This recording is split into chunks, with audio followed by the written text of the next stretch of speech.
Hello everyone, welcome to a short video on the Robert Frost poem Out Out. I'll be talking it through and annotating as we go, so feel free to follow along, add in whatever you would like in terms of what I say and in terms of what I write down. Okay, so as you may know already, if you don't, you may well need to do a little bit of research. The title of this poem is incredibly important.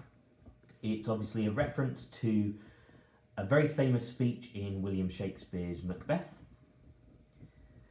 where after his wife's suicide, Macbeth laments the pointlessness of life.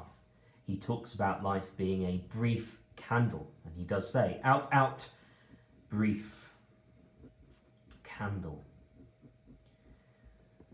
Life is but a walking shadow," he says.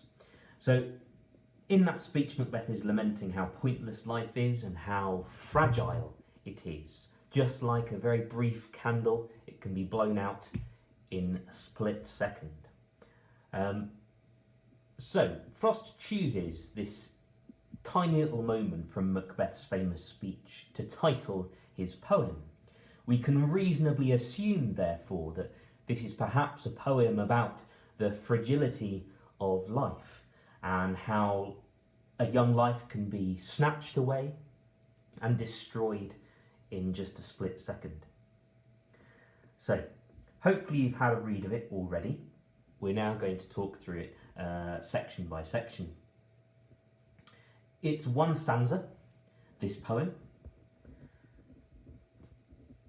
It suggests that everything happens very, very quickly. There are no stanza breaks here. It's very self-contained in that way, suggesting that, yeah, this is a moment in time that Robert Frost, the poet, has tried to capture. Now, Frost is a very important poet, particularly in America. He wrote this poem, excuse that terrible circle there, in the year 1916. It's based to an extent on a young boy that he knew who lost his life in a terrible accident, and this poem is a response to that. Obviously, there are important things that we need to know about the year 1916. It's halfway through the First World War, and by this point, word is getting to America of the industrial, awful slaughter of young men in Europe, in the trenches, in France and in Belgium. So perhaps not only is Frost writing this poem as some kind of tribute to a young friend that he knew who lost their life, but also as a warning in some way about the lives of these young men in the First World War that were being so cruelly destroyed. But this is not a poem about war, really, is it? It's a poem about a saw. And that's how the poem starts. The buzzsaw snarled and rattled in the yard and made dust and dropped stove-length sticks of wood.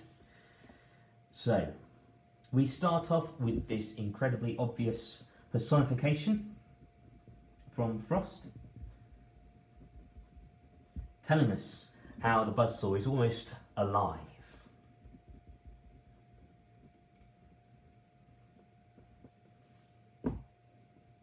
Creating this image of a very violent object that is perhaps something to be afraid of, something dangerous. The buzzsaw snarled and rattled in the yard and made dust and dropped stove-length sticks of wood. The fact that the saw made dust and the saw was able to drop things, further personification. Almost as if the saw has a mind of its own, perhaps. And that's what's going on. The buzzsaw is chopping wood. Now, obviously there needs to be someone operating this saw, but we have not seen them yet. All we have is the buzzsaw apparently doing things itself, which is interesting. And this wood that the buzzsaw is cutting is described in the third line as sweet-scented stuff when the breeze drew across it. And so suddenly we're presented with this sibilant here, with quite an idyllic image of this lovely, sweet smelling wood that is being crafted by the buzzsaw. And so we start off in this quite idyllic way, really. The buzzsaw is there, it is dangerous, but it's creating this sweet scented wood. When the breeze drew across it, it's a lovely, what we might call a pastoral image. So pastoral meaning linked to the natural world and beautiful and perfect in that way. And from there, those that lifted eyes could count 5 mountain ranges, one behind the other, under the sunset far into Vermont. So, again, the pastoral images continue. The natural world is a beautiful thing. And Frost is giving us this beautiful imagery. But also, perhaps, power. Maybe. The 5 mountain ranges, one behind the other, suggests this feeling perhaps of power and immensity and strength. And we have under the sunset far into Vermont, which is a state in America. So, the sunset. Are we getting some foreshadowing here, perhaps? A sunset suggests the end of a day.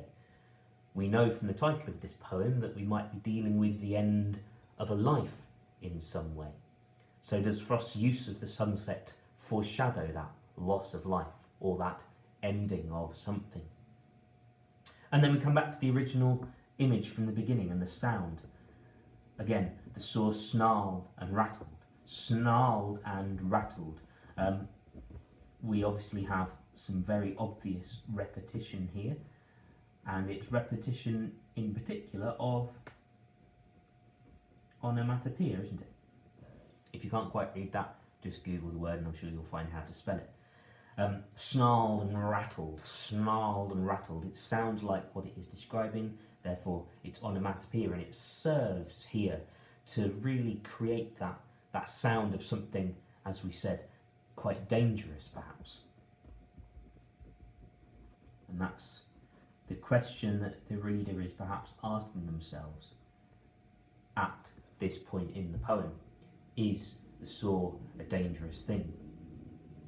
The saw snarled and rattled as it ran light or had to bear a load. So describing there where sometimes if the saw is running light, that means it's not cutting anything. And then when it bears a load, that's when it is actually cutting into the wood itself and will be making a loud noise because of that. And nothing happened. Day was all but done. So we have this moment here in incredibly plain, prosaic language. Where am I going to put this? I'm just going to draw it across there for you. So prosaic means incredibly plain. Very plain, everyday language, and nothing happened. He's perhaps here lulling us into a false sense of security in some way. Nothing happened, day was all but done. So the hard work that these people and the saw itself are getting on with is almost finished. Again, day was all but done should make us think back to the idea of the sunset. The idea of the brief candle coming to a close, the life, day was all but done. Call it a day, I wish they might have said, to please the boy by giving him the half hour that a boy counts so much when saved from work. There is in these 3 lines here a sense of sympathy created from Frost for the boy.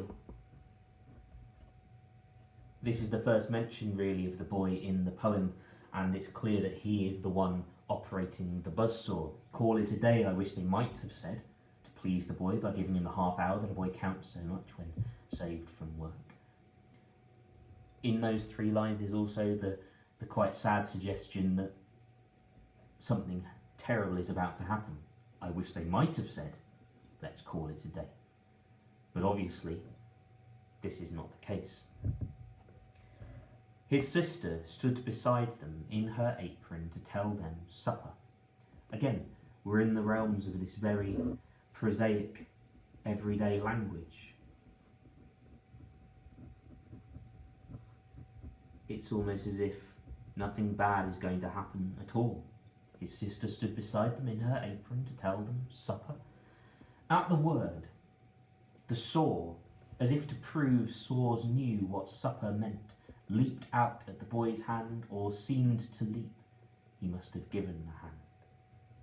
So, here is the moment where an accident occurs, the accident that I mentioned earlier. And we get this chilling personification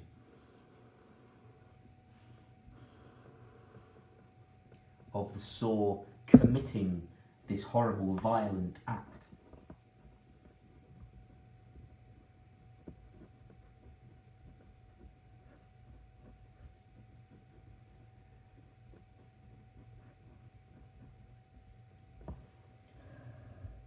And this image is really disturbing. As if to prove saws knew what supper meant, Frost is suggesting that it's almost as if the saw is capable of thought.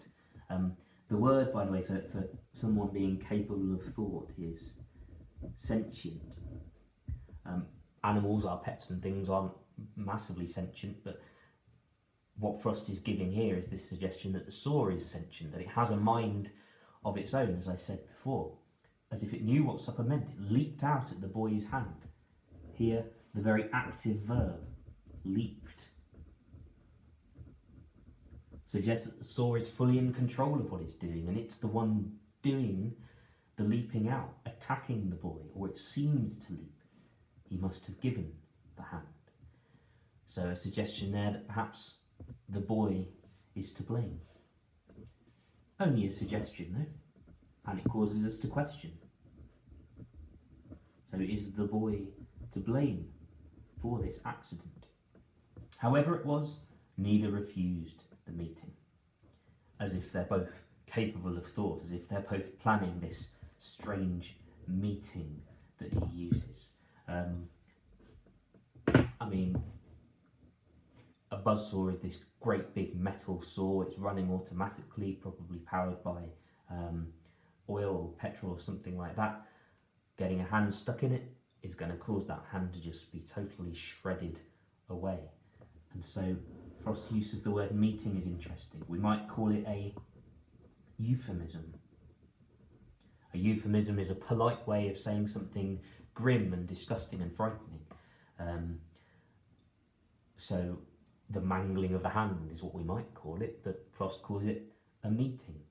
It carries on with this idea of actually it's quite an idyllic, relaxed place, the sweet scented wood, the 5 mountain ranges, the sunset, nothing happened. They didn't refuse the meeting. It's a very strange poem in that it doesn't have those violent images that you might expect. A poem like Disabled, that you may have looked at already. The blood smear, the shell holes, losing his colour. This one is a very violent, vivid poem. Out Out has this very strange, sedate feeling to it. So, it then carries on. But the hand, again, let's link that back up here. A sense of sympathy created by Frost. The hand, terrible moment. The boy's first outcry was a rueful laugh as he swung toward them, holding up the hand. Now, a rueful laugh? Why would you laugh if your hand had been mangled by a saw?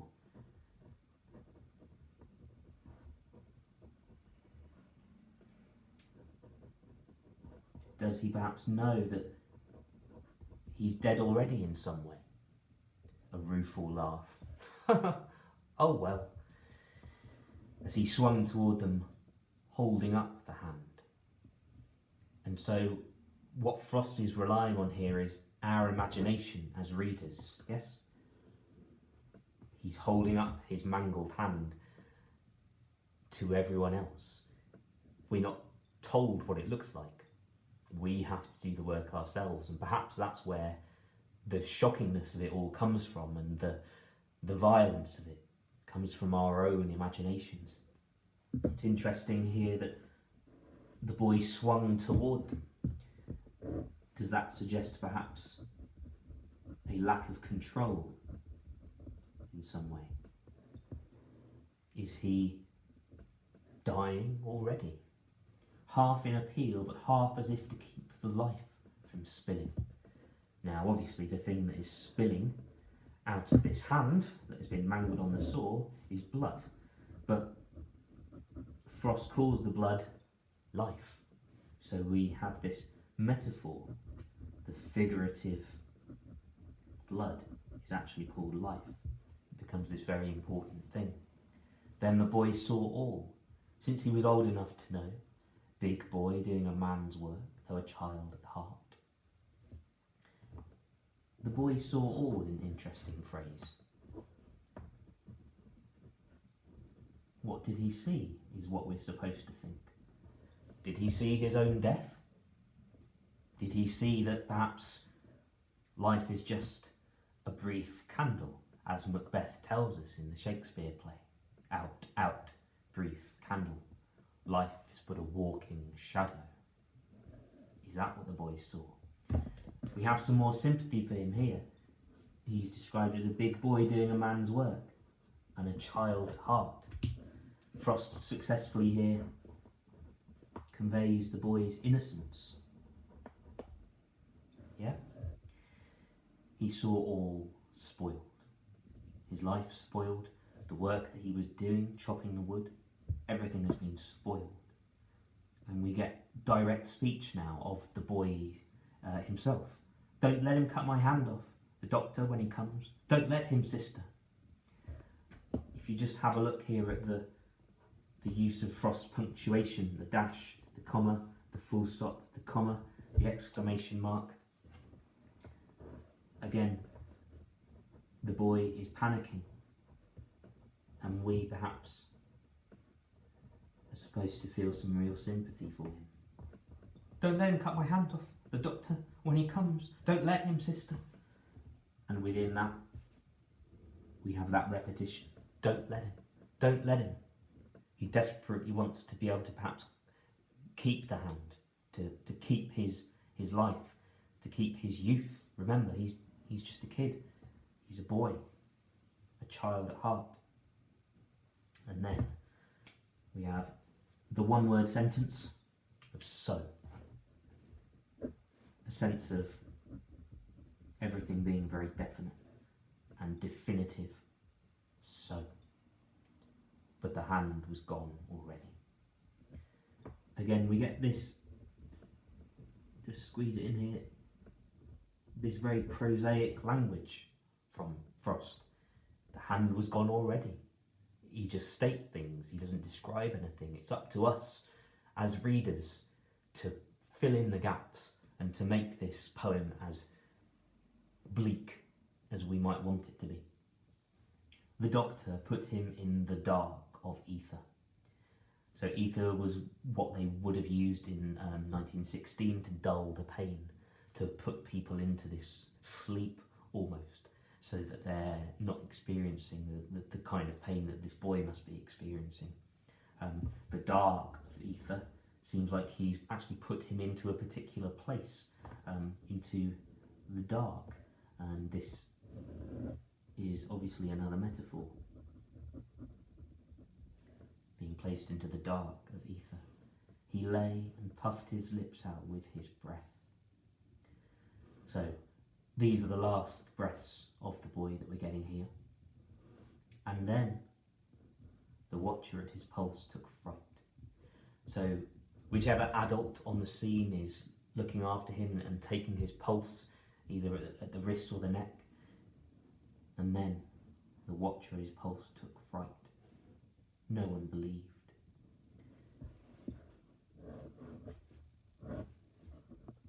So, why would no one believe it? They can see his mangled hand, but here it's the death of an innocent, the death of a child, and it's unbelievable and shocking. No one believed. They listened at his heart. Notice here just how simplistic in these two lines Frost's language has become. We've almost left behind the personification and the sound words and the metaphors and the images and the foreshadowing from the beginning of the poem into this incredibly simple moment of death. The speech in Macbeth is incredibly simple. Out, out, brief candle. He says that when he's looking at the dead body of his wife. Out, out, brief candle. The language is simplistic, suggesting that we can only deal with death and loss in this very almost black and white and simplistic way. The watcher in his pulse took fright. No one believed. They listened at his heart. Little, less, nothing. Obviously that's literally, I suppose, describing his pulse, isn't it? His pulse was little, then it was less, and then it was nothing. And there's your moment of death. Now, the speech in Macbeth, where out, out, brief candle comes from, ends with the line that life is signifying nothing, that it's ultimately totally meaningless. And it's no accident that Frost uses that word, nothing, to call back to the word at the end of that speech from Macbeth, nothing. Life is meaningless, pointless, short and bleak. And just to sum it up, he makes this incredibly blunt statement. And that ended it. No more to build on there. No more to build on, suggesting a loss of hope, and because this is a kid who's died, loss of a future, a possible future. And then you get the chilling last line and a half. And they, since they were not the one dead, turned to their affairs. Life carries on. Whatever terrible thing has happened to this boy, since they were not the ones dead, they turned to their affairs. Notice he leaves them anonymous, doesn't he? They and their. As if just like the boy, they're not that important. And they carry on with their work, chopping wood, whatever it might be.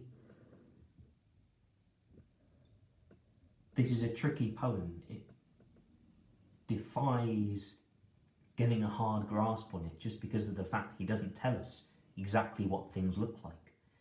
He doesn't tell us exactly what's happened to the hand. We don't know how old the boy is. We don't know who's there with him aside from his sister. The doctor clearly puts him into ether, but then he dies. Is that through blood loss? Why?